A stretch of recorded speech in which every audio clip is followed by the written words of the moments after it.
करण जी, हम जब भी आपसे मिलते हैं इंडस्ट्री का एक अलग पॉइंट ऑफ व्यू जानने की कोशिश करते हैं। हाँ जी। अभी बॉर्डर का पहला दिन अच्छा गया, हाँ जी। दर्शक आना शुरू हुए आफ्टर धुरंधर। हाँ जी। क्या देखते हैं इंडस्ट्री को, किस रूप में देखते हैं? वेल, नीरज जी, मुझे ऐसा लगता है कि एक खुशी की लहर आ गई है फिल्म इंडस्ट्री के भीतर, क्योंकि जो कॉन्फिडेंस आना चाहिए वो केवल सक्सेस से ही आ सकता है, केवल कामयाबी से ही आ सकता है। और अगर आप देखें तो 5 तारीख को धुरंधर रिलीज हुई थी, जी। धुरंधर का पहला भाग। और अब जनवरी में रिपब्लिक डे से कुछ दिन पहले अब बॉर्डर 2 रिलीज हुई है। तो जाहिर सी बात है, जब दो बड़ी फिल्में आती हैं और दो बड़ी फिल्में बहुत ही अच्छी शुरुआत लेती, अब तो खैर इसकी शुरुआत हुई है और रिपोर्ट भी बहुत अच्छी आ रही है, आज उछाल भी देखा जा रहा है बिजनेस में। तो ये जो कॉन्फिडेंस होता है जो फिल्म इंडस्ट्री वालों का, वो वापस आ जाता है। क्योंकि क्या होता है, जब धुरंधर और बॉर्डर 2 के बीच में जितनी फिल्में रिलीज हुई, चाहे वो राजा साहब हो, चाहे वो 21 हो, चाहे वो मैं किस किस से प्यार करूं पार्ट 2 हो, या तू मेरा मैं तेरी मैं तेरा तू मेरी वो फिल्म हो, तो ये जो फिल्में थी ये नाकामयाब रही और इससे थोड़ा बहुत धक्का लगा फिल्म इंडस्ट्री को। क्या होता है, जब एक फिल्म कामयाब होती है और 4-5 फिल्में टिकट खिड़की पर खरी नहीं उतरती, तो कहीं ना कहीं एक कॉन्फिडेंस वापस, it is back to square one जैसे हम कहते हैं।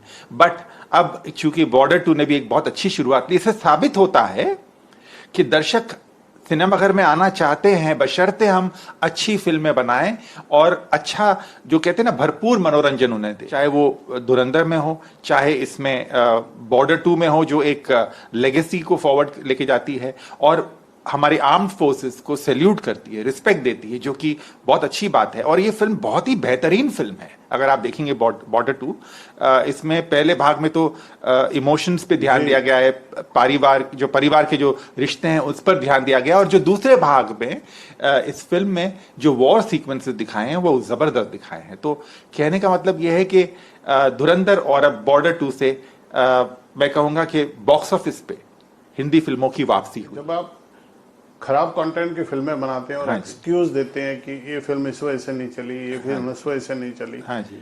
क्या ये सही वजह होती है? बिल्कुल नहीं, बिल्कुल नहीं। दर्शकों को गलत ठहराना और अपने आप को सही ठहराना, ये मैंने बरसों से देखा है। और मैं नाम नहीं लेना चाहूंगा, ऐसे कई एक्टर्स के साथ मैंने, एक पर्टिकुलर सुपरस्टार थे, जब उनकी फिल्में 1980s में फ्लॉप होती थी और एक particular actor angry young man बन के चढ़ते जा रहे थे, आसमान की तरफ बढ़ते जा रहे थे, तो वो पर्टिकुलर सुपरस्टार हमेशा कहते थे कि मेरा तो इसमें कोई फॉल्ट नहीं है, ये दर्शक आना नहीं चाहते, या दर्शक ऐसी फिल्में देखना नहीं चाहते, या जो पहले देखते थे, या पता नहीं, वो दर्शकों पे हर चीज डाल देते थे, जो कि गलत बात है। और आज की तारीख में भी अगर आप देखेंगे तो ऐसे कई एक्टर्स हैं जो बहानेबाजी करने लग जाते हैं पिक्चर की फ्लॉप होने पर, नाकामयाबी पे, कि ये नहीं चल रहा है, वो नहीं चल रहा है। ये नहीं कहेंगे कि गलतियां हमसे हुई है, ये नहीं कहेंगे कि हमारी फिल्म कमजोर थी, ये नहीं कहेंगे कि हमारी फिल्म की लिखाई कमजोर थी, या किसी कारणवश वो फिल्म कामयाब नहीं हो सकी।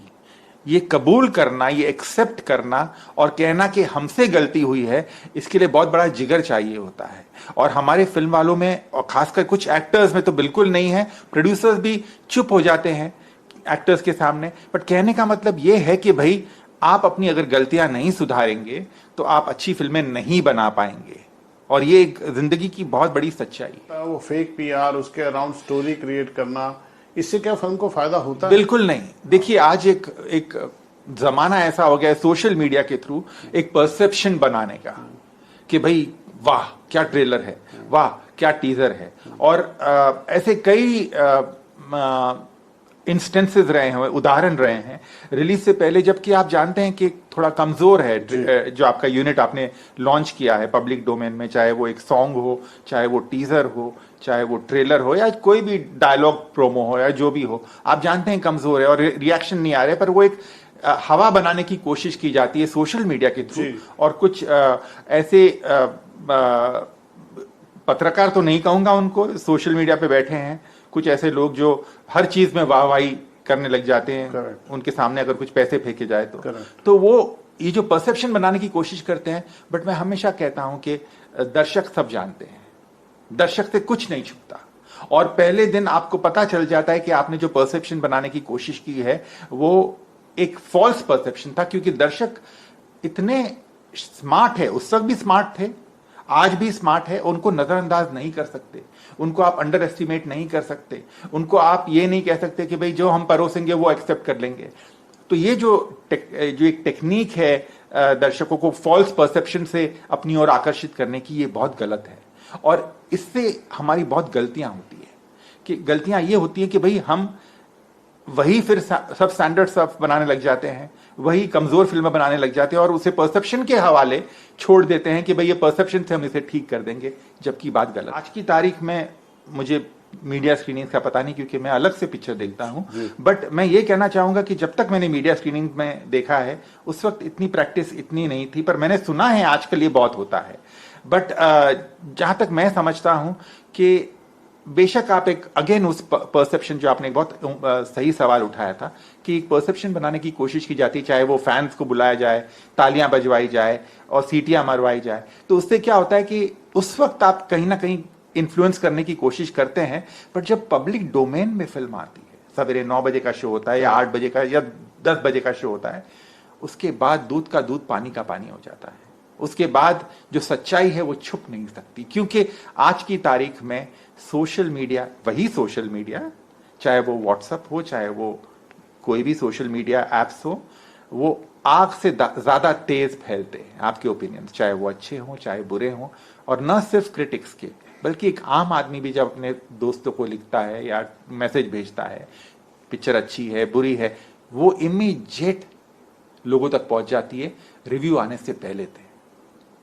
तो कहने का मतलब यह है कि भाई आज की तारीख में आप बेशक एक परसेप्शन, फॉल्स परसेप्शन बनाने की कोशिश करें कि तालियां बजवा दे, सीटियां मरवा दे वहां पर प्रेस स्क्रीनिंग्स में, बट जब ये होता है कि ऑडियंस देखती है शुक्रवार के रोज, वही फाइनल मायने रखता है, क्योंकि ऑडियंस से बढ़कर जज कोई नहीं, ऑडियंस इज द किंग। क्या कहेंगे 2026 आने वाले इंडस्ट्री के लिए कैसा साल रहने वाला है? देखिए, उम्मीद पे दुनिया कायम है। जब 2025 में कई फिल्में फ्लॉप हुई, मैं हमेशा से एक बात कहता हूं नीरज जी, और ये बहुत इंपॉर्टेंट बात है, कि रात कितनी ही काली क्यों ना हो, सवेरा तो होना ही है। तो बेशक एक लो फेज से गुजरे हो, हमने बहुत सारी नाकामयाबी फिल्में देखी है और फ्लॉप्स हमने एक कतार में देखी होगी, बट मेरा ये मानना है कि 2026 में जो फिल्में आने वाली है उस पे उम्मीदें हैं, और उम्मीद पे दुनिया कायम है। और क्योंकि आने वाले दिनों में बहुत सारी फिल्में रिलीज हो रही है, बहुत इंटरेस्टिंग फिल्में और अलग अलग जॉनर्स की फिल्में आ रही है, तो मेरा ऐसा मानना है कि ये साल हिंदी फिल्म इंडस्ट्री के लिए, साल 2026 हिंदी फिल्म इंडस्ट्री के लिए सर्वश्रेष्ठ रहेगा। और बहुत सारी खूबसूरत फिल्में, बहुत इंटरेस्टिंग कहानियां और बहुत लाजवाब मैं कहता हूं कि स्टोरी टेलिंग हम देख पाएंगे इस वर्ष, ये मेरा मानना है। तरफ से as a senior person industry के फिल्म मेकर को क्या मैसेज देना चाहेंगे? देखिए, मैं सिर्फ एक ही, मैं खैर बहुत एक साधारण इंसान हूं जो उनको कोई मैसेज नहीं दे सकता, क्योंकि जो सारे हमारे फिल्म मेकर्स हैं, प्रोड्यूसर्स हैं, राइटर्स हैं, एक्टर्स हैं, वो मुझसे ज़्यादा विद्वान हैं और वो ज़्यादा बुद्धिमान भी हैं, मुझे ऐसा लगता है। और मैं इतना ही कहना चाहूँगा अपने एक हम्बल तरीके से, कि आप लिखाई पे ध्यान दीजिए, क्योंकि किसी भी फिल्म की बुनियाद होती है उसकी लिखाई, और अगर लिखाई कमज़ोर हो तो वो इमारत बुलंद खड़ी नहीं रह सकती। आप स्टार्स के जरिए शायद पहले दिन दूसरे दिन दर्शकों की भीड़ इकट्ठा कर पाने में कामयाब हो, पर उसके बाद या शायद पहले दिन ही या दूसरे दिन ही कंटेंट बोलता है।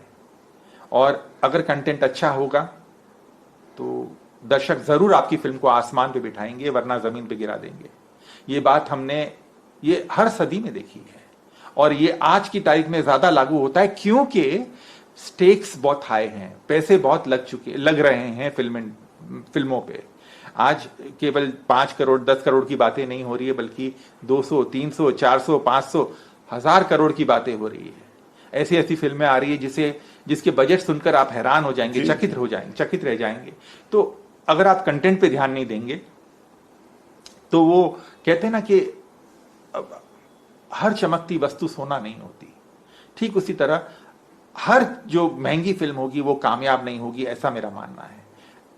अगर आप उसमें एक आत्मा डालेंगे, जो है फिल्म की लिखाई, जो है फिल्म की राइटिंग, तो डेफिनेटली दर्शक उसे अपनाएंगे, उसे प्यार देंगे और उसे दूर तक ले जाएंगे। अगर फेक पीआर के अराउंड करके आप कुछ चीजें बना दोगे और कंटेंट अच्छा नहीं होगा तो फिल्म का फ्लॉप होना तय है। देखिए, एक फॉल्स परसेप्शन कभी किसी फिल्म को आगे नहीं लेके जा सकता, चाहे वो फेक पीआर कहिए, चाहे वो फॉल्स परसेप्शन सोशल मीडिया पे क्रिएट करने की कोशिश करिए, उससे कामयाबी नहीं मिलती, मेरा ये मानना है। और मैं इस बात पे बहुत स्ट्रांगली बिलीव करता हूं कि आपका काम बोलेगा इवेंचुअली। अभी हमने कुछ देर पहले वरुण धवन की बात की, वे एग्जाम्पल में दे रहा हूं क्योंकि बात से बात निकली है। तो ट्रोलिंग बहुत हुई, बहुत नेगेटिव बातें कही गई, इंस्टाग्राम पूरा जो सोशल मीडिया था पूरा भरा हुआ था उससे। बट अगर आप शुक्रवार से देखेंगे, जो एक ट्रेंड है, जब दर्शक फिल्म देख के निकले और वही जो शायद ट्रोल कर रहे थे, जो उसका मजाक उड़ा रहे थे, उनकी जुबान पे ताले लग गए, उनकी बोलती बंद हो गई। क्यों? क्योंकि जब आपका काम बोलता है तो ये सारे जो एक कहते हैं ना कि एक फैलाई हुई चीज होती है, वो कहीं ना कहीं रुक जाती है। तो काम पे ध्यान दीजिए, लिखाई पे ध्यान दीजिए, और हो सके तो दर्शकों को ध्यान में रखकर, और दर्शकों से मेरा मतलब ये नहीं कि सिर्फ अर्बन सेंटर्स, शहर के बाहर भी जाइए, उनको ध्यान में रखकर फिल्में बनाइए। 1970s और 80s में उनको ध्यान में रखकर मनमोहन देसाई जी, प्रकाश मेहरा जी, रमेश सिप्पी जी ये फिल्म बनाते, मासिस को ध्यान में रख के फिल्म बनाइए, न कि सिर्फ बांद्रा से वर्सोवा ऑडियंस को ध्यान में रख के फिल्म बनाइए।